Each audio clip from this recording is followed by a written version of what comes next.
Welcome to Nuked Radio. This is episode 89. Today is Tuesday, January the 29th, 2013. I'm your host, Christina Consolo, and with me today, making a return visit to Nuked Radio, is Early2it from YouTube. Hi, Early. Hi, Christina. Thanks so much for being here, and I think everybody in chat or everybody who listens to the show later is going to be glad you're here, too, when they hear all the earth changes that we're going to talk about.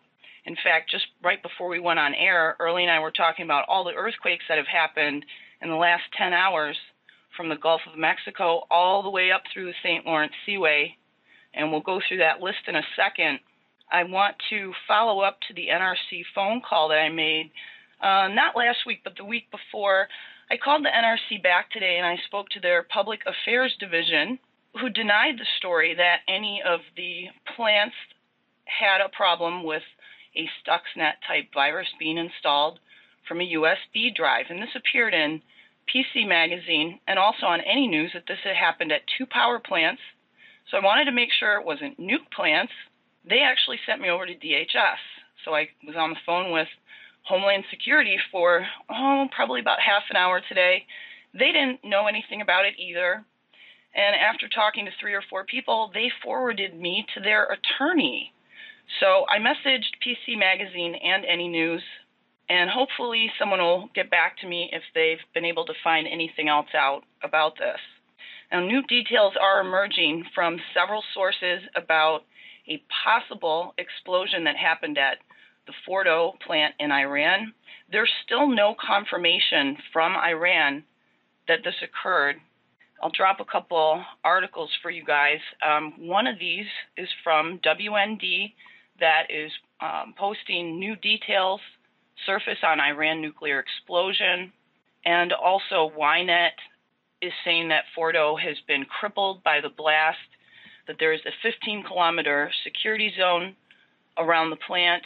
Staunch denials by Iran. New details regarding the explosion in the nuclear site depict moments of detonation as allegedly captured by CCTV. Again, there's no verification that this happened unless someone puts out satellite images or the CCTV feed from the plant. If it's true, supposedly there's 200 some scientists that are trapped underground. If you guys hear any other confirmations from this, please post it on the Radchick page. Mox News is actually going as far as saying that the Israelis are behind the explosion. Earth changes, and we're going to concentrate mostly on North America today. Our regular listeners know all about Jack Reed's theory of the Gulf of Mexico faults connecting through Texas, South Carolina, up through the New Madrid, and all the way up through the St. Lawrence Seaway, where it goes out to the Atlantic Ocean. Now, currently on Global Incident Map, there was a 2.8 in East Texas 5 hours ago, a 2.1 in Arkansas 4 hours ago, a 1.4, I can't read my writing, in South Carolina 8 hours ago, a 2.3 that's just a little bit south of where the St. Lawrence exits into the Atlantic 7 hours ago, another 2.3 just north of there 11 hours ago, and a 1.6 in what looks like northern Ontario 6 hours ago. That's a lot of activity in this area, even though these quakes are small. Now, on the other side of the Atlantic, someone sent me an article this morning that is running in the Lisbon, Portugal press. They're reporting a major rotten egg smell in the area. They've had some severe storms. This is also just north of El Hierro, the islands that we know to watch that are part of Spain, but they're actually off the North African coast. Now, Early, you're here to share some updates on what you think is going on geologically. So what do you have for us today? Well, there's been a number of great videos done about there's a geological upheaval going on. That's what all the indicators show with the increase in earthquake activity. You know, they all can be tracked. The boom noises that people are hearing, the dead animals that are falling, the birds falling from the sky. It's all occurring along these fault zones like the New Madrid, and you can follow it. It's really what it is it's Jack Reed's theory of a tectonic plate fragment in the Gulf of Mexico, but these lines run all along across this fragment, and they run all the way up into Maine, and that you can follow these booms and noises and things all along these lines, which are just indicators that there is a geological upheaval going on in the region, and it's causing pressure, a diagonal pressure or a diagonal pull on the New Madrid fault. So that's a big deal right now. What is the name of the gentleman on YouTube who put out that video about the diagonal pull? That was, let's see if I can, the United Knowledge. That's his channel on YouTube.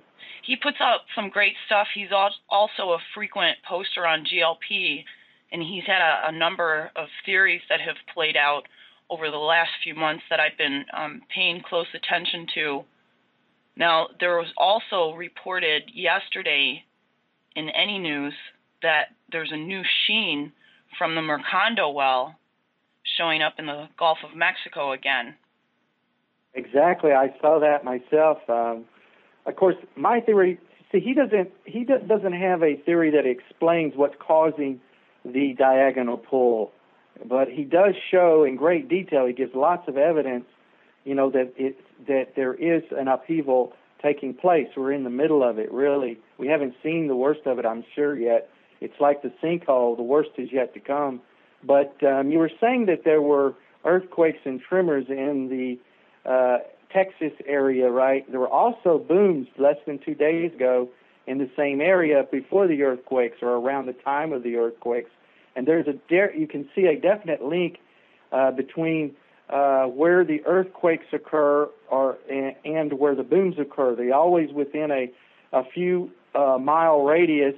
After people hear the booms or feel the earthquake, they'll hear the booms, or they'll hear the booms and feel earthquakes in the general area later, which that's an interesting thing. But my theory says that all of this is being caused because of what they've done in the Gulf of Mexico. They've started in the Gulf of Mexico is a giant lake. It's a methane lake is what they call it. It's where the United States and most of North American continent get their natural gas from. It's just one of the largest deposits of methane on the earth. It's like the salt layer. Underneath all of the salt domes is a layer of salt called the Luan salt layer, and it's being affected much like this methane lake. But the entire region, the Luan salt layer, the methane lake, all these things, they sit on top of a newly discovered tectonic plate fragment, that's Jack Reed's theory. But basically what's happening is this chemical reaction is melting this methane lake, and as the lake falls down, the tectonic plate fragment is sliding with it, and that's putting a diagonal pull towards, falling towards the south east, and that's putting the pull on the New Madrid, and that's really what's causing a lot of the activity that we're seeing all up and down the eastern seaboard, running east. It's really as far as Nova Scotia, all the way up into Canada. And that's exactly where we saw these 2.3s, two of them, in the last 7 to 10 hours happen too. In fact, there's been quite a few earthquakes from Montreal through Quebec, and people have reported like feeling the rolling, and they're in concrete buildings when this happened. This wasn't recent. This was a couple of weeks ago. I know there was one in particular that happened at night, and people were very concerned because this is not normal to have these kinds of earthquakes occurring in this area, especially ones that are being felt so strongly. And we've had the same thing happen in my area, which is southeast Michigan, about probably 2.5 months ago now. In fact, Miss Milky the Clown, who lives by me, she heard this also the same night. It was like one of those warm nights, probably, I want to say it was like the end of October, early November. It was uncharacteristically warm, so we had all of our windows open, and we could hear the rumbling coming, and it got louder and louder and louder, and then everything in my house shook, including the couch that I was sitting on, and that was the second shake that I had felt that night. So, I mean, this is really unusual, and of course my big concern is we have all these nuke plants throughout this entire area that are going to be affected by earthquakes. And we found out from reading an article from Germany about salt domes, they wouldn't even consider putting radioactive or any other kind of waste in any salt domes that exist even in a very minorly seismically active area, what they call level 1 in Germany. There's been some big changes going on in the Sinkhole area in the last 2 weeks, hasn't there? I think they called it a growth event. Yeah, more sloughing off. I think it's over 10 acres now, and they're not saying much about that. Did you see that line of new bubbles? There's like 11 or 12 new sites that kind of extend all along the cap. Yeah, I was really curious about that because I mean, as far as I know, there have been bubbling sites, not just bubbling sites, but release venting sites located all up and down that new Madrid area, much more than 11 for hundreds and hundreds of miles. So I'm always at a loss when they talk about, just 11 new bubbling sites. Why don't they explain to people that this is a regional geological upheaval that's taking place? It's not confined to the Sinkhole area. This is going to affect the entire North American continent more and more.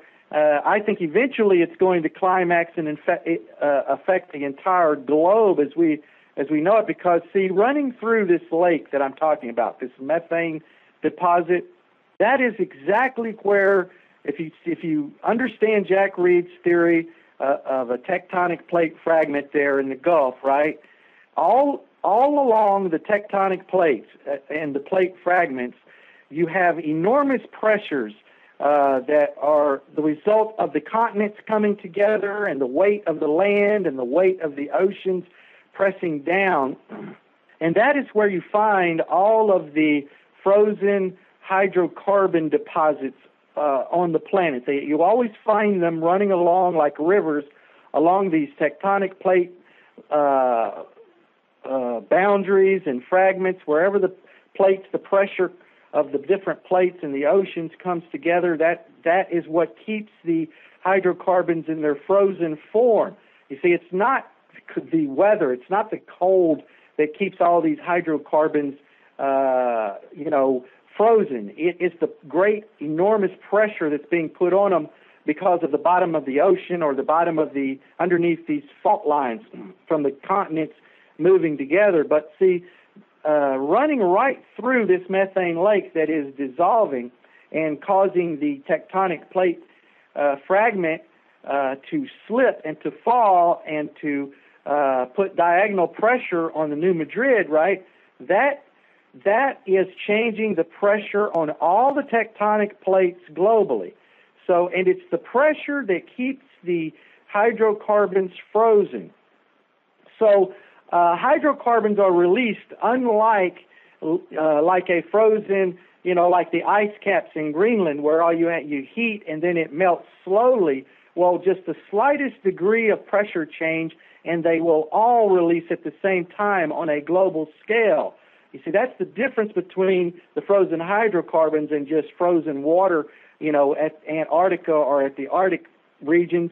And that lake dissolving and that plate falling, pulling the North American continent southward, right, that is affecting the pressure on all the tectonic plates, and that is a large contributor to all of the increase in volcanic activity we're seeing globally, all of the increase in earthquake and seismic activity, because it's not just happening in the region that we're talking about, like around the Sinkhole in Texas and up through to Canada and Maine. No, this is a global phenomenon that it is a very well documented now that there is a global increase in both earthquake activity, not just the activity, but the intensity of the earthquakes is increasing, the amount of the earthquakes are increasing, and the same with the volcanic activity. The amount of volcanoes erupting is increasing, and the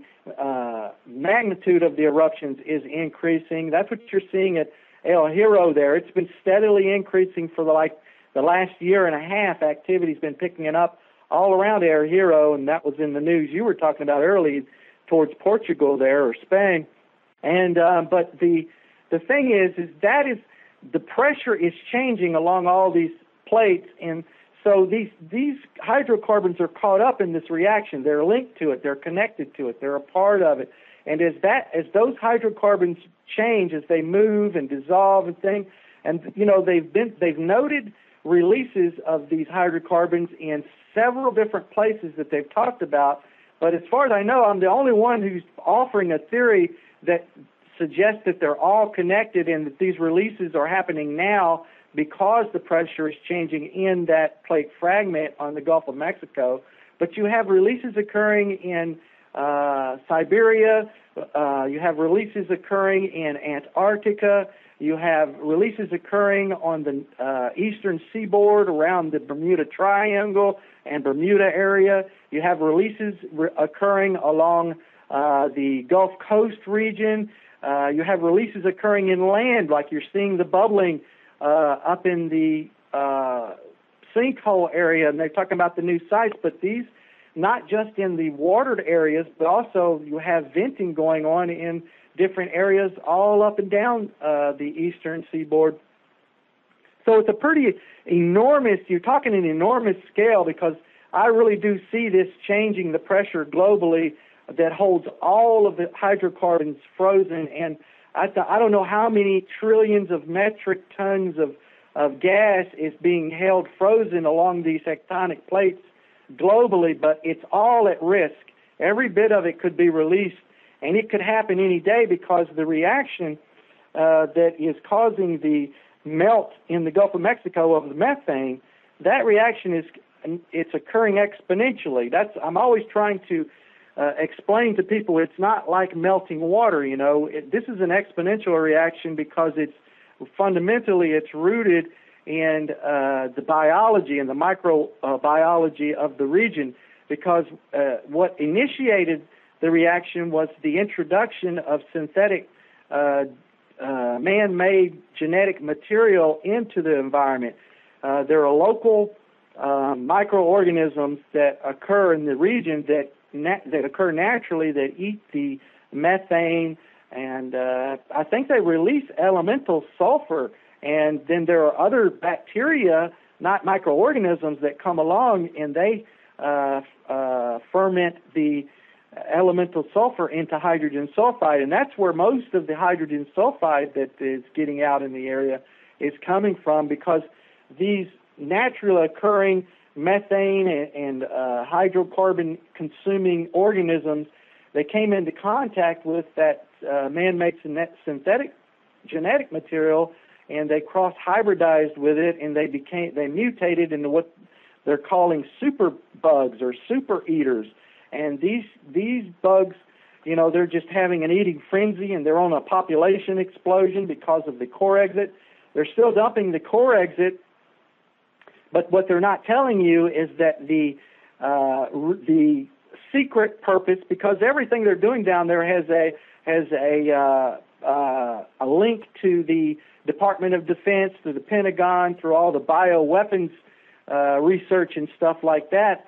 And the secret agenda of the corexit is so that it would feed the nutrients to the synthetic microorganisms, right? That's what the real purpose of the corexit is because it's a very poor dispersant, really, but it provides heavy metals like iron and, stuff like that for the synthetic organisms to replicate. It helps in the replication process.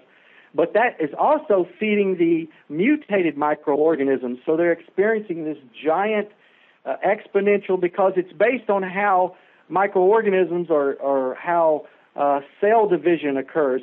Cell division occurs like 2, 4, 8, 16, 32, 64. You see what I'm saying? It doesn't occur like melting snow or ice. That's a slow, gradual process. This is an exponential process that is hardly noticeable until it reaches some sort of critical mass, until it reaches some sort of climax.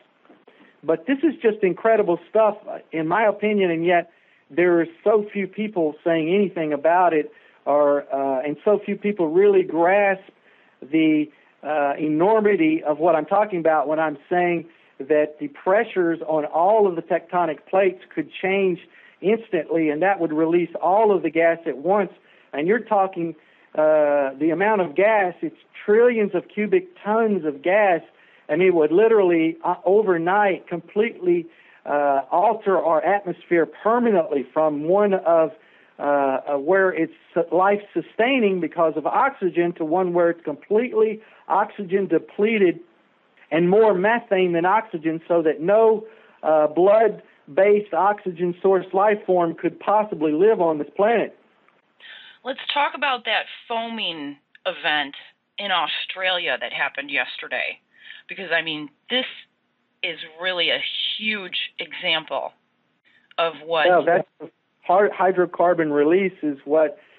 When the hydrocarbons get dissolved, right, that interact with the salt water to produce one of the byproducts is methane, and then one of the byproducts of the process itself of going from a frozen hydrocarbon to a methane gas that gets mostly absorbed by the salt water, but a percentage of it is released into the air. Well, the byproduct of this process is a foam. That's where most of your sea foam comes from that you see when you go to the beach. You wonder, where does the foam come from?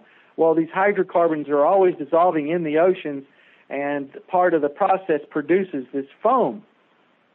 Well, recently we saw, like in Australia, you saw an example of a large release that took I think less than, if I can remember right, less than 3% of the actual hydrocarbon conversion process gets into foam. So what you were looking at Australia, right? If you think in terms of all that foam you see, that was less than 3% of whatever happened, because the only 3% of the process that you see in the form of foam, the rest of it goes either into the water as absorbed as methane, or it goes into the atmosphere as methane. The reason being is methane as a gas is buoyant. It's a little lighter than air, so it does rise, but it's almost buoyant, so it tends to want to stay down unless something moves it up. You see what I'm saying? I just posted a video in chat for you guys of this foamy beach. It's 10 to 15 feet deep in Australia, which they say it got churned up because of recent storms down there. But this is huge. And take a look at that video from RT that I just dropped in there, and I'll attach it to the YouTube upload as well. Yeah, they're seeing more and more of this foam. It's like I said, it's a global phenomena, and it's a very clear evidence that hydrocarbons are being released. Like I said, they've discovered active hydrocarbon plumes coming up from the oceans in Antarctica, coming up from the oceans in the Atlantic Ocean along the North American coast there, near Bermuda, and they found plumes of it coming up in the Gulf of Mexico. In the North Atlantic Ocean, they found plumes of it coming up. So the pressure is changing along these plates, and that's changing everything. That's a very strong, possibly one of the main contributors to the extreme weather that we're witnessing, the extreme earth changes we're witnessing.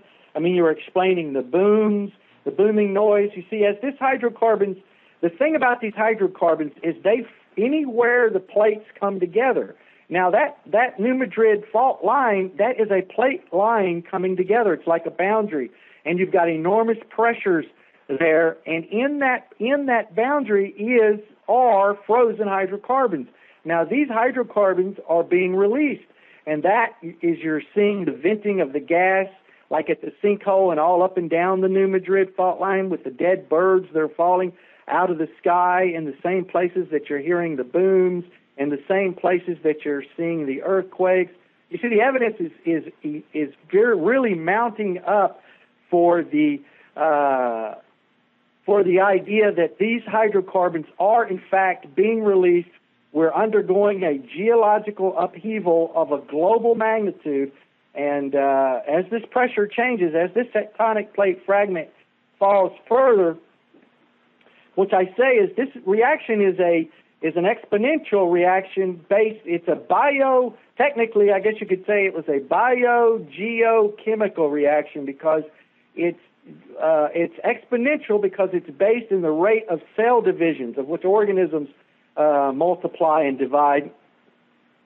So it's not, I don't know where it is in the process, but it's until it reaches when it reaches its climax, the entire plate fragment could slip because you would have all of the gas all at once. It'll go from half to whole is what I'm saying. And so the entire plate fragment could drop as much as, it could drop as much as 500 feet overnight. I imagine something the size of, it's like 3 or 4 times the size of Texas, maybe bigger than Alaska, right? Maybe about the size of Alaska. That's the size of the plate fragment that is falling. It's sliding. But when that reaction climaxes and all of that frozen methane lake that's holding it up disappears overnight, that fragment could literally drop 400 to 500 feet overnight. I mean, imagine what that will do to the North American continent if that thing, if it goes that way, if it climaxes like that and drops 400 or 500 feet. I mean, that could be just incredible, but that will change the pressure on every every continent will be moved. Everywhere all of the continental plates come together will be moved. Everywhere the boundaries are, the plate fragments, every place the pressure will change, and all of that gas will be released at once. But it's just an incredible thing. I can't believe it doesn't get more attention. But the evidence is really getting overwhelming that this is taking place. That we're in the middle of it somewhere. We don't know exactly where in the process, but we'll know when it starts to get really close to climaxing, because it'll go like from quarter to half, and then from half to whole.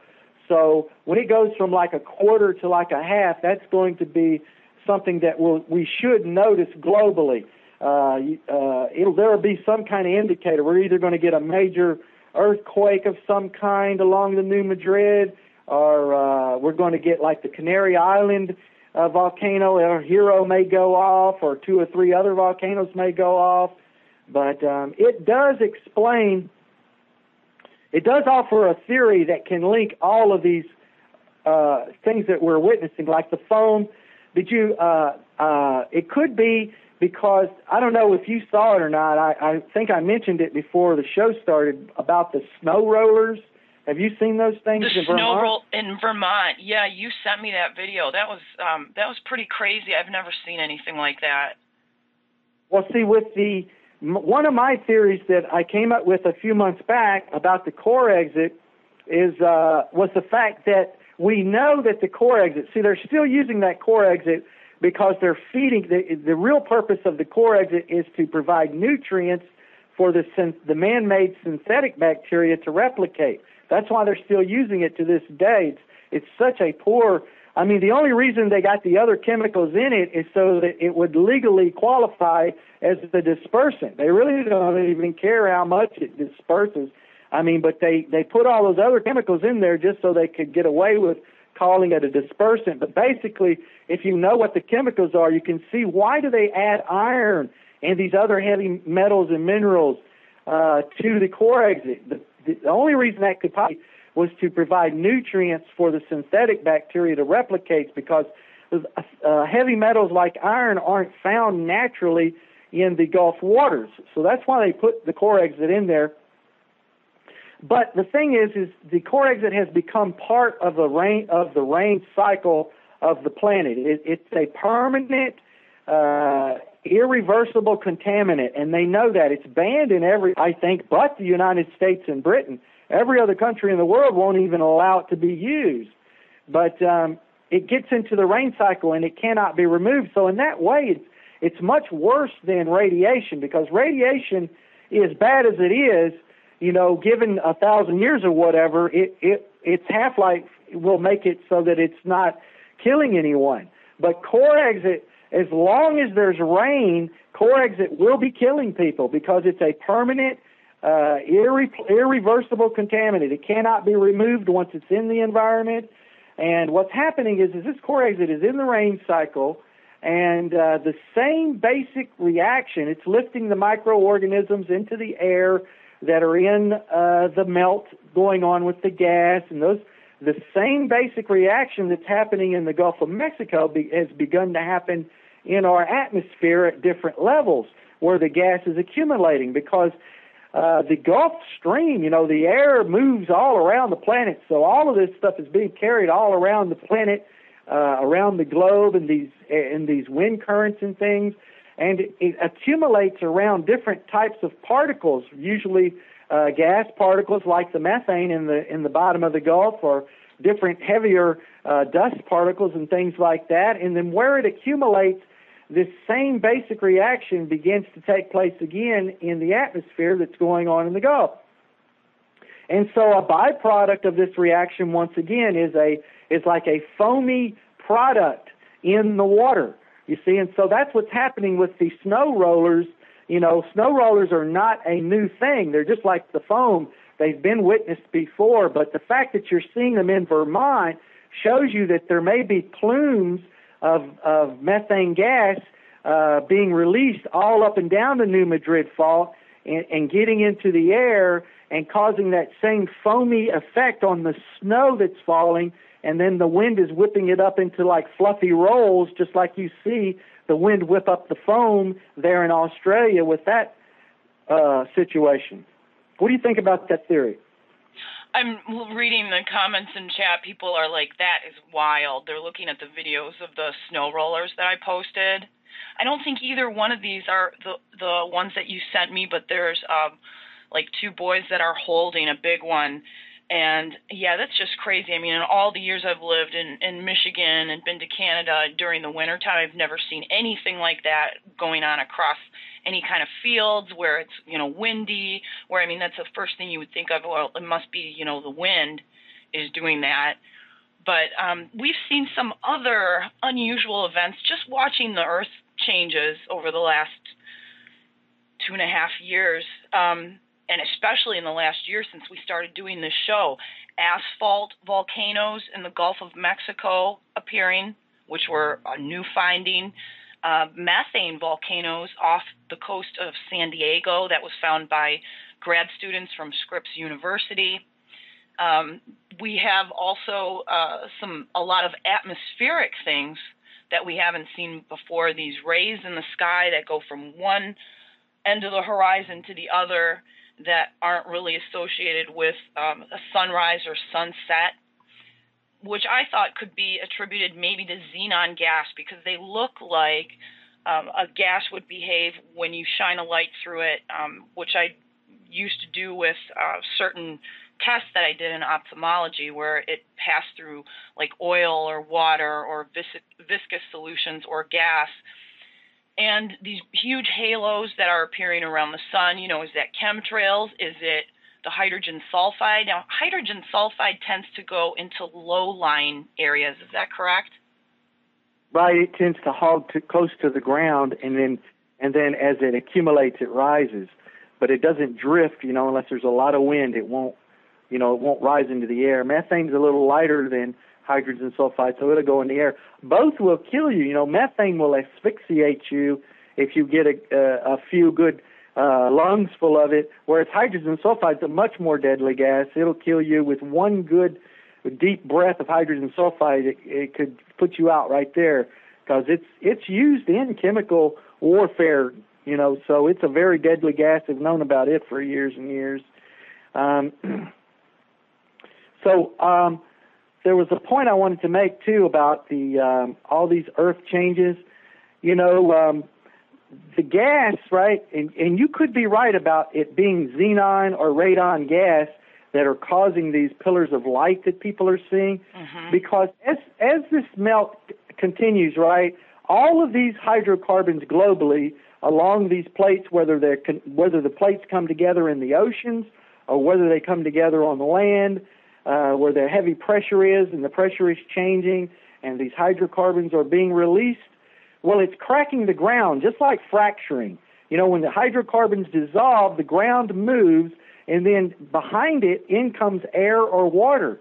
And water cannot be compressed like other gases, you know, like a frozen gas. It can compress and everything, but water can't be compressed. It acts like a hydraulic fluid of sort, and so the land begins to move a little bit with the water in there, and so that releases other gases, not just the hydrocarbons. So everywhere these hydrocarbons are at, and everywhere that they are dissolving, you have movement of the land, and that's causing lots of these other gases like xenon and radon and all different kinds of gases. You know, around the area of the sinkhole and the salt domes, right? Yeah. I don't know if you saw some of the measurements, but some of the radiation levels are even higher than Fukushima in some of the areas where these shakes are taking place, because it is basically the same thing as hydraulic fracturing, because, like I said, as this gas dissolves, it pulls in behind it through any crack there is in the ground or in the water. It'll pull water in or it'll pull air in behind it, and that'll cause the hydraulic fracturing of the ground itself, and that releases any helium that may be trapped. Now, helium is much lighter than hydrogen sulfide or methane, and it goes right up to the highest part of the atmosphere, and it carries particles with it. So it'll lift a lot of other gases that normally wouldn't be carried up in the air. Helium, it's a lot. I think the largest known deposits of helium on Earth are in Texas, so you have a lot of that getting into the air too. So you have xenon, you know, and you have radon, and a lot of that gas is getting out of these salt domes, and it's being measured as radiation and things like that. So I agree with you. It could be, because there's a well-known, I hesitate to call it an optical illusion, because really what it is the gas builds up in the atmosphere, different types of gas, and that causes a bending of the light. So it's more of a bending of the light than it is an optical illusion. That's why when places where there's accumulating of certain types of gases in the atmosphere, that's why you'll see two suns, or that's why you'll see, you know, a sun going down on one side of the planet, and yet it'll appear as if it's rising on the other at the same time, or you'll see like a solid pillar of light. I don't know, there's been a lot of reports of pillars of light in different places like China and in South America recently, but all of those could be caused by increased levels of different gases that are accumulating in our stratosphere.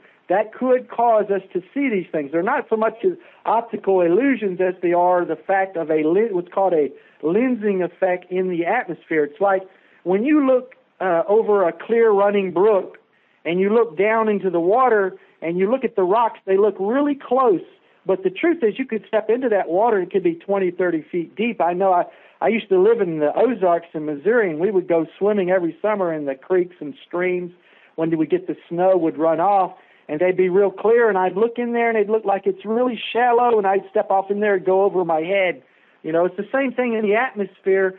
The gas is accumulating because it is dissolving, because the pressure on all the tectonic plates globally is changing, and so that is causing a lensing effect in the atmosphere, which people are seeing these incredible displays of light, like the pillars of light. They're seeing all kinds of signs in heaven and signs on earth is what I call them.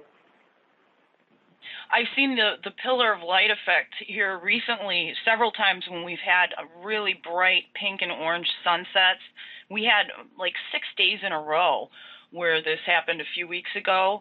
And I also saw something that I've never seen before. I saw a sundog around the full moon. Not this last full moon that we just had, but the one before it. You know, the sundog where you have those like rainbows on either side of it. It'll be like a big halo around the sun. It usually happens when the sun's lower in the sky, and there'll be kind of like this rainbow effect on either side. That happened around the moon one night, and I'd never seen that before. Now, the pillars of light, I've seen that described also a lot in Scandinavia, and they attribute it to ice crystals in the atmosphere.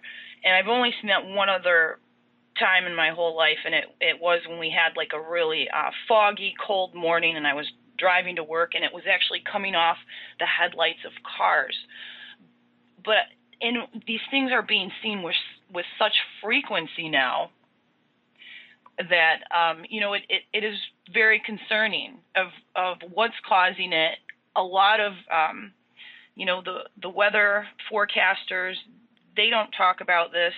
We had an article that we discussed on the show last week, too, about radar during some very cold days where we had these huge plumes coming off of the cooling towers that were showing up on radar. That had been described back in 1976 when we had a very unusual snow event.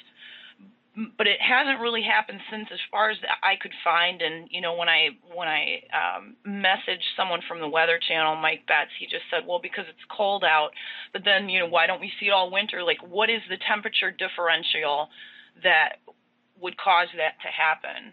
And you know, people don't really provide any kind of answers. And all the weather books that I have, the older weather books that I have, they don't have anything like that in there either. These I call them the death rays from Fukushima, because I know when I photographed them here in Michigan and they were being seen in Florida and different places around the world, it was when we were getting hit the hardest with the xenon clouds, which were later confirmed by some of the simulations that were put out from various European agencies, that we had a ton of that going on in our atmosphere at that time. And then I didn't see them since then until just recently again. And of course, we never really know what's going on at Fukushima, and we have an idea, but unless you're there, you really don't know. So we're trying to piece some of these mysteries together. Another piece of the puzzle, I had a number of people that messaged me from Kentucky last week saying that things were falling out of their closet, that their houses were shaking, and there was a huge boom that was reported in the area of Corbin, Kentucky. It was heard across 3 separate counties. Now, Corbin is very close to Tennessee. It's just like the last exit before you drive into Tennessee. It's where the Niagara of the South, Cumberland Falls, is, and I've been to that area a bunch of times, and the people there were trying to find out what happened that caused this boom, if it was mining or if it was something from the cave system that exists through Kentucky. And there were a couple of articles that came out. This one was from the Associated Press today, although I saw local reports from Kentucky that actually came out last week. Officials in southeastern Kentucky are trying to solve the mystery of what caused loud booming sounds across the area. Whitley County Sheriff Colin Harrell told the Times-Tribune that the sounds heard last Wednesday afternoon were just a real freak thing, but no one has definitively nailed down the reason for it. Dozens of people reported hearing the sounds in Whitley, Laurel, Knox, and McCreary counties. The general consensus is the first boom was approximately at 1 p.m. and the second around 2 p.m. Harrell said that a relative of one of his staff had her dishes rattle in the cupboard. Emergency Management Director Danny Moses said there was no indication of an earthquake. And I did look through the seismographs, and I saw just some very minor indications that looked to happen with some frequency in the area, some very small, not even measuring a 1.0. So that's kind of at a loss to explain what people heard in that area. But the other thing that I found out yesterday from someone posting on my page is that there's going to be a New Madrid shakeout, and that's going to occur on February 7th. This Friday is going to be the 201st anniversary of the two major earthquakes that rocked the central U.S., including much of Illinois. And the Illinois Emergency Management Agency is encouraging people to register for the Great Central U.S. Shakeout at 10:15 a.m. on February the 7th. This appeared in WILY, and I will drop a link in for you guys. Participants in the drill will practice drop, cover, and hold on. Schools, businesses, government agencies, families, and others can register to participate in the drill at www.shakeout.org/Centralus, CENTRALUS. Registered participants will receive additional information about the drill and earthquake preparedness. So some interesting timing, and last October they had one of these in South Carolina, which we talked about last week. So let me drop this in there. And I hope that people do take this seriously, and all it means is just that you have some preparedness and you talk to your family, and especially if you have kids and they're involved in, activities, or they have their driver's license so they're not home a lot, that you guys all have a place to meet up if something happens. And if we don't have cell phones because of that, or power, it could take, a few hours to get home, even if you're not that far away. So just that everybody knows where to meet up, and that you have a plan that you can implement and, involve your family members in, because it's much easier to talk about this now than after it happens. And those series of earthquakes that happened in the New Madrid 201 years ago were very serious. They were in the high 7s, low 8s, I believe. The first two, I think, were in December, and there might have been one in January, and then one in February 7th was the last one. And I have a little video that I'm going to attach after the program today when I upload this to YouTube of an archaeologist who is actually on a dig around the New Madrid when he's interviewed by an off-duty police officer. And the police officer was very concerned because he had been involved with some FEMA drills that indicated that they are expecting another New Madrid earthquake to happen sometime in the near future, and that these officers have been prepared for this. So he ran into this archaeologist, and the archaeologist shared that there has actually been earthquakes of even a 10 magnitude along the New Madrid Fault in the past, that there is archaeological evidence of that happening. I mean, if that happened today, we'd be looking at just widespread destruction. And the biggest problem would be then, like, how do you get around, and how do you get, food and water, and what happens to all the nuke plants in the area? Because even a fairly small earthquake of a 5.4 that happened in Virginia last year, the year before, it would have been August of 2011, actually was felt in 14 states because of the craton, because they're all on bedrock. The shaking will actually travel much farther through the bedrock, and will be felt in a wider area than if an earthquake the same size happened in California along any of those fault systems. And there were, I believe it was 10 nuke plants that were shut down on an emergency basis because of that Virginia earthquake. And some of the plants did have some significant problems. Bessie in Ohio had a 30-foot long crack in its secondary containment. North Anna was shut down for a period of time. They had some casks, some dry casks that were on site that shifted during the earthquake. And then while they were working on rectifying some of the problems that happened, they actually found out that North Anna plant exists right on top of a fault system. I'm going to put a map on this video also. If you haven't seen this before, it's called How Close Do You Live to a Nuke Plant, where you put in your zip code and you find out exactly what you're downwind from. Have you seen that map, Early? I think Greenpeace puts out one too. I'd rather share the Greenpeace one than the CNN one. I think people should get really familiar with what's around them because, I mean, these changes are only going to get worse. I mean, we're seeing them accelerate. We're seeing them not only accelerate in a number of earthquakes, we're seeing it in intensity as well. The intensity is getting bigger. The number of earthquakes are getting bigger.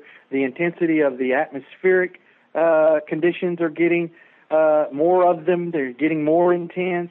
Everything is building. And the direction that it's building to me, does not look good. You know, like for instance, on a small earthquake, say like on a 3 or 3.5 size earthquake, that could be because of gas venting in your area. And so gas venting can be much more dangerous than even an earthquake itself. So some of these small earthquakes that we don't think anything of, right, they could be very deadly, especially if it's gas like hydrogen sulfide like we're seeing in the Sinkhole area, you know, and but this stuff, it's just the fact that it's all increasing, to me, that is just more evidence of the sound theory that I'm offering people about the cause of these global earth changes and weather events, earthquake events, volcanic events, atmospheric events. Now, I'm not saying that this melt is the cause of them all. I'm saying it's the major contributor to the increases that we're seeing in all of these different areas, which is an indicator that their reaction is taking place and that it's heading towards some sort of climax. And the climax, if what I'm saying is correct, and this gas does all dissolve at the same time, then the entire Jack Reed theory tectonic plate fragment in the Gulf of Mexico will drop a significant amount.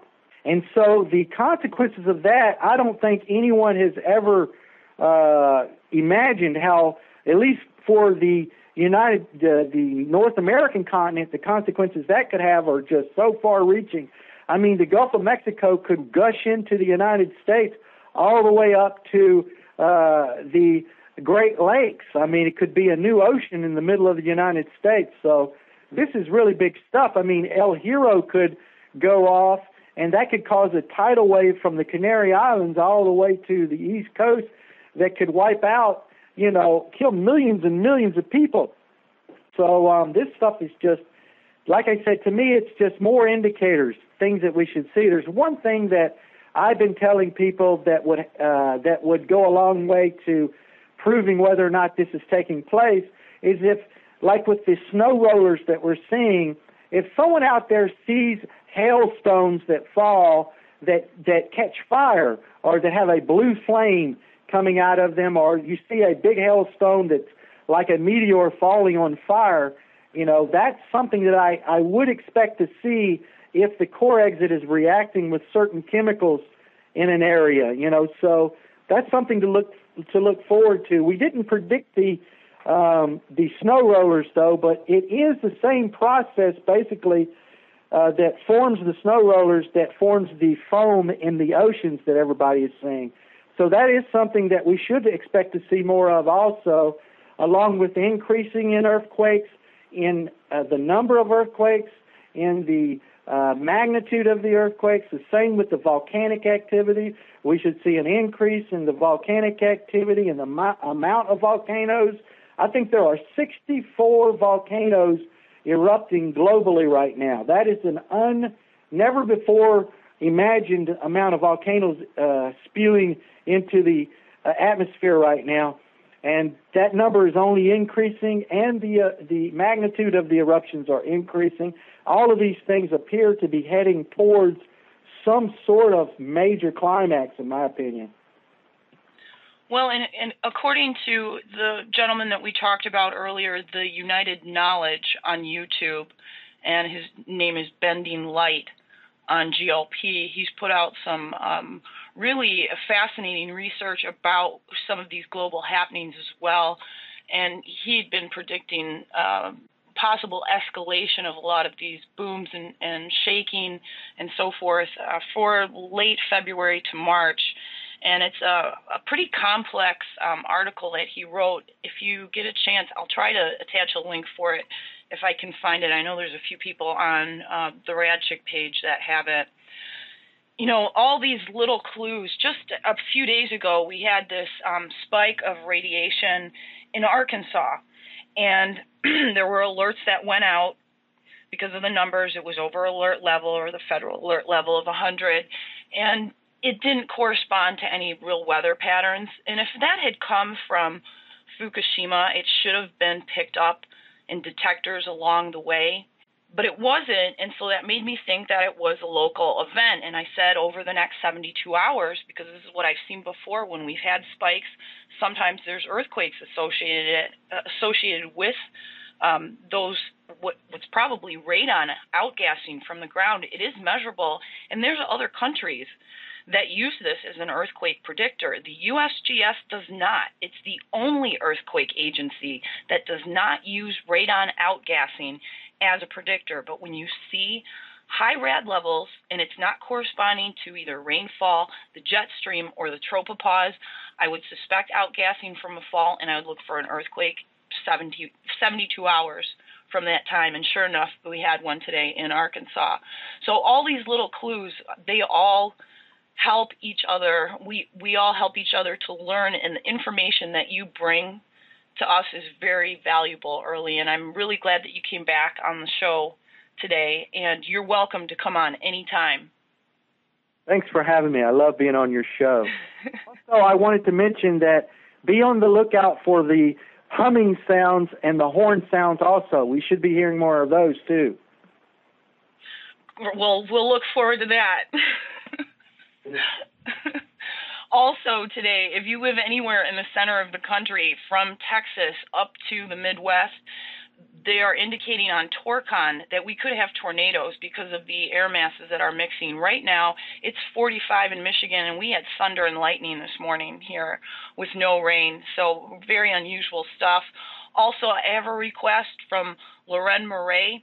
Since we are now in winter season and we're not getting as many submissions for mutation images from flowers and produce and so forth, she would like people to start looking through their local news and sending us any articles that you find about either babies born with birth defects or animals, particularly in farming regions. And we're out of time, but we'll be here next Thursday. Thanks, Early. Thanks, everyone, for listening. Stay safe.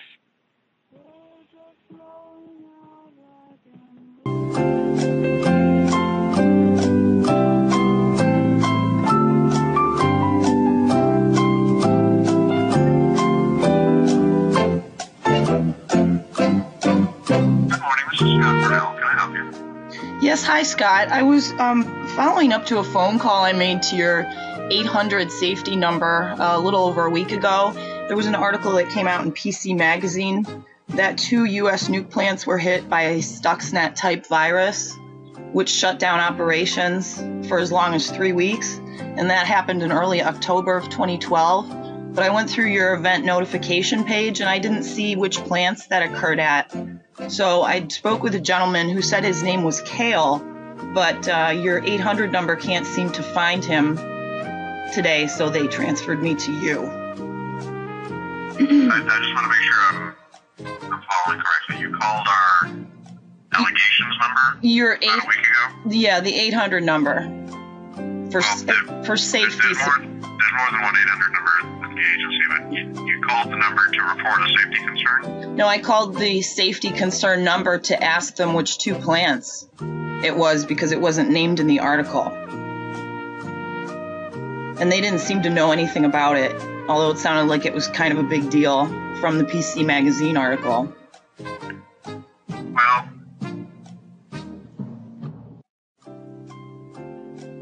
again, I'm just trying to make sure that we're on the same page. You called 800-695-7403? Yes. Okay. The staff there their job is to record people's concerns and determine whether or not there's anything the agency needs to do to resolve those concerns. It's not the allegations program isn't meant to answer people's questions. But coming to your basic question. Well, considering that I live downwind of 8 nuke plants that have all had problems in the last 6 months, I want to know if it's one of the plants that are around me. The short answer to your question is that no U.S. commercial nuclear power plant has been affected by Stuxnet or anything similar. PC Magazine article may have been referring to other nuclear facilities. There are Department of Energy facilities. There are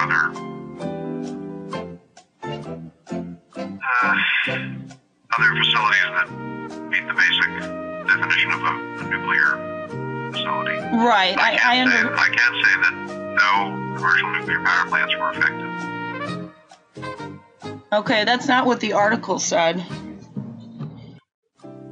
They indicated that there were 2 nuke plants that were affected and that these were power plants, not uranium processing or other type of facilities. Well, PC Magazine can write what they would like. But Stuxnet has not affected any U.S. commercial nuclear power plants. It was a Stuxnet type virus which shut down plant operations for 3 weeks. That seems like a pretty significant story for them to run if it's not true. What I can tell you is that no U.S. commercial nuclear power plants have been affected by any virus that's in any way related to Stuxnet. Okay. Yes, I am disagreeing with that article. Okay. And your name was? Scott Burnell. All right. Thank you, Scott. Have a good day.